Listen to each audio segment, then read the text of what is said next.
Innal hamdalillah nahmaduhu wa nasta'inuhu wa nastaghfiruh wa na'udzu billahi min shururi anfusina wa sayyiati a'malina. May yahdihillahu fala mudilla lahu wa may yudlil fala hadiya lahu. Wa ashhadu an la ilaha illallah wahdahu la syarika lahu wa ashhadu anna Muhammadan abduhu wa rasuluh sallallahu alaihi wa ala alihi wa ashabihi wa sallama tasliman katsira ila yaumiddin. Amma ba'du. Ayyuhal mu'minun, di dalam surat Ali Imran ayat 133 Allah Subhanahu wa taala menyeru kita semua dan mengajak kita semua untuk segera mengejar ampunan dan surganya. Allah Ta'ala berfirman, وَسَارِعُوا إِلَى مَغْفِرَةٍ مِّن رَبِّكُمْ وَجَنَّةٍ عَرْضُهَا السَّمَاوَاتُ وَالْأَرْضُ أُعِدَّتْ لِلْمُتَّقِينَ.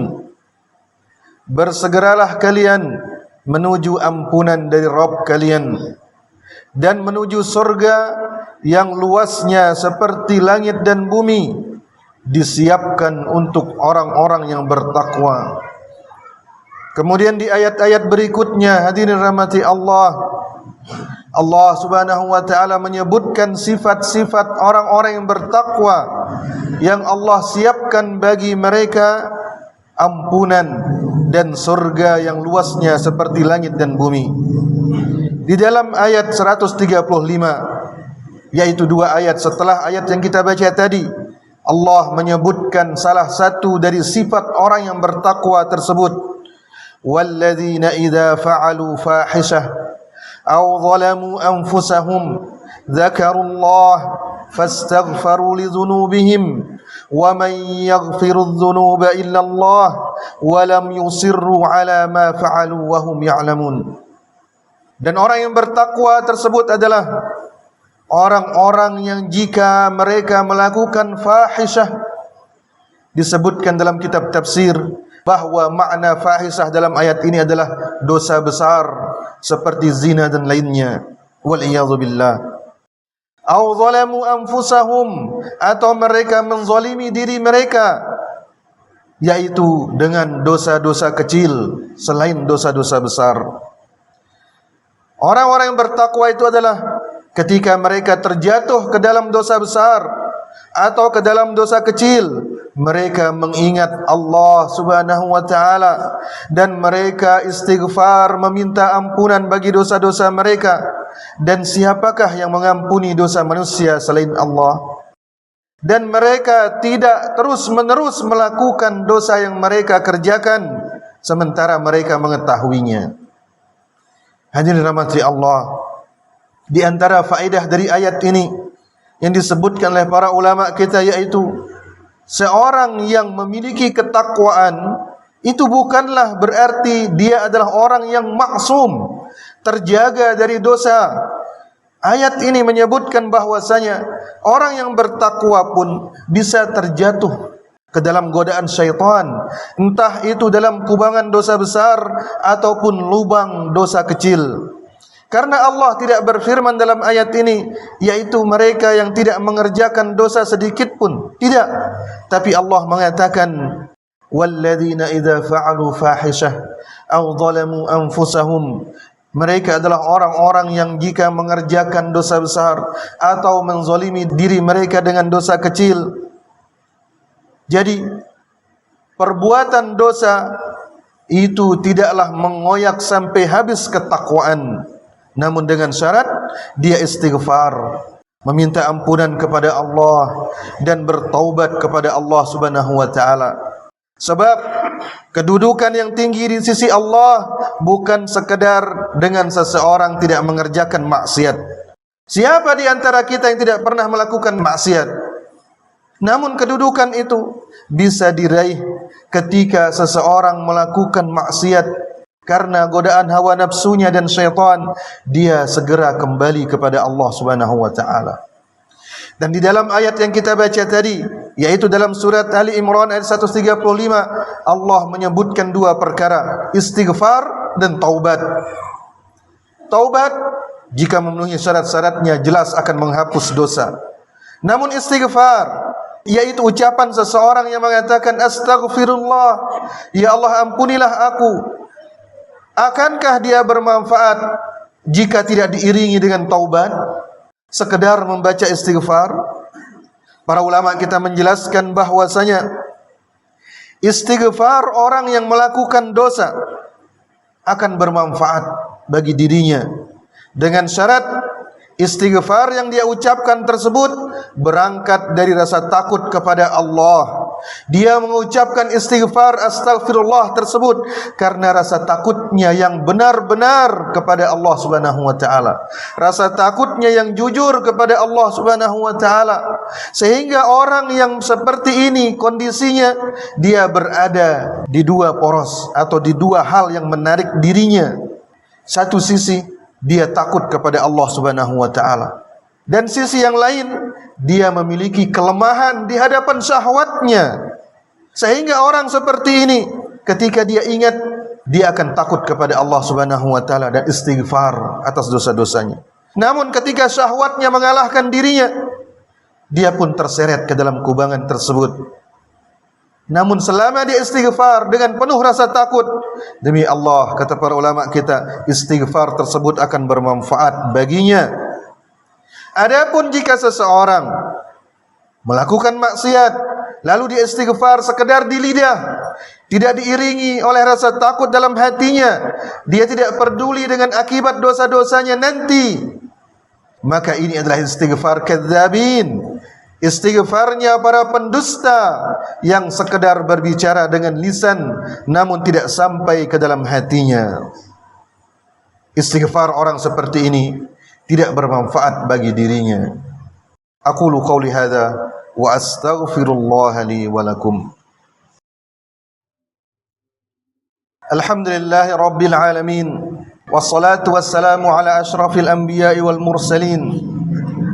وأشهد أن لا إله إلا الله وحده لا شريك له وأشهد أن محمدا عبده ورسوله أما بعد عباد الله. Di dalam sebuah hadis yang terkenal diriwayatkan oleh Al-Imam Muslim dalam sahihnya, Rasulullah sallallahu alaihi wasallam menyebutkan bahwasanya Allah benar-benar bahagia menerima taubat hambanya ketika salah seorang di antara kita kembali kepada Allah setelah bermaksiat. Sungguh Allah jauh lebih bahagia ketimbang seseorang yang berjalan atau sedang dalam perjalanan jauh, menunggang keledainya atau untanya. Di atasnya, di atas kendaraannya tersebut ada bekalnya, namun tiba-tiba kendaraannya tersebut hilang. Di tengah padang yang luas tidak ada manusia ataupun tumbuhan. Hilang membawa bekalnya. Lalu dia pun pasrah dan tertidur menunggu kematian. Namun ketika dia bangun dari tidurnya, kendaraannya tersebut lengkap dengan segala perbekalannya ada di depan matanya. Dia pun dengan sigap memegang tali kekangnya agar tidak terlepas lagi.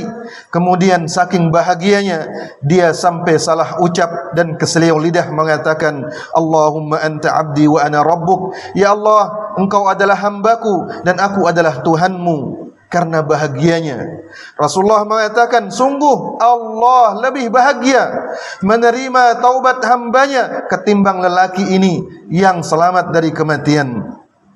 Hadirin rahmati Allah, tidakkah hal ini membuat kita malu kepada Allah Subhanahu wa taala, membuat kita semakin cinta kepada Allah Subhanahu wa taala, cinta dan rasa malu yang mendorong kita untuk tunduk setunduk-tunduknya kepada syariat Allah, menjalankan dengan sempurna ketaatan dan rasa syukur kepadanya yang tidak berhenti, yang tidak mengenal waktu dan tempat. Karena demi Allah, Allah Subhanahu wa taala demikian besar nikmatnya kepada kita, demikian besar segala kebaikannya kepada kita, Ini seharusnya membuat kita berhenti secara total dari perbuat maksiat dan segera melakukan taubat dan kembali kepada Allah. Malulah kita kepada Allah, hadirin rahmati Allah. Kebaikan Allah selalu turun kepada kita, namun kejahatan kita selalu naik kepada Allah Subhanahu wa taala. Allah mengungkapkan rasa cinta dan kasih sayangnya kepada kita dengan berbagai nikmat, namun kita mencari murka Allah dengan segala maksiat. Allah mendekat kepada kita padahal Allah tidak membutuhkan kita. Wallahu al-Ghaniyul Hamid. Allah Maha Kaya dan lagi Maha Terpuji. Namun kita berlari menjauh dari Allah padahal kita butuh kepada Allah. Ya ayuhan nas antumul fuqara ila Allah. Wahai sekalian manusia, sungguhnya kalian semua butuh kepada Allah. Allah bahagia dengan taubat kita dan ketaatan kita. Namun kita tidak pernah sedih dengan maksiat kita dan murka Allah. Betapa agung Allah Subhanahu wa taala, betapa mulia Allah Subhanahu wa taala, betapa pengasih Allah Subhanahu wa taala, betapa penuh berterima kasih, maha berterima kasih Allah Subhanahu wa taala, betapa pecinta Allah Subhanahu wa taala. Di antara namanya dia adalah Ghafur, Wadud. Para ulama kita mengatakan setiap kali seorang hamba melakukan dosa lalu kembali kepada Allah, maka Allah akan mencintainya seperti sebelum dia melakukan maksiat. Allah Maha mendengar, Allah Maha menjawab doa kita dan mengabulkannya. Adapun kita, betapa lalai kita dalam menunaikan hak Allah, menunaikan rasa syukur kepada Allah Subhanahu wa taala. Betapa lalai kita dalam mengingat dan mensyukuri nikmat-nikmat dan anugerah Allah Subhanahu wa taala kepada kita. Allahumma salli ala Muhammad wa ala ali Muhammad kama sallaita ala Ibrahim wa ala ali Ibrahim innaka Hamidum Majid, wa barik ala Muhammad wa ala ali Muhammad kama barakta ala Ibrahim wa ala ali Ibrahim innaka Hamidum Majid.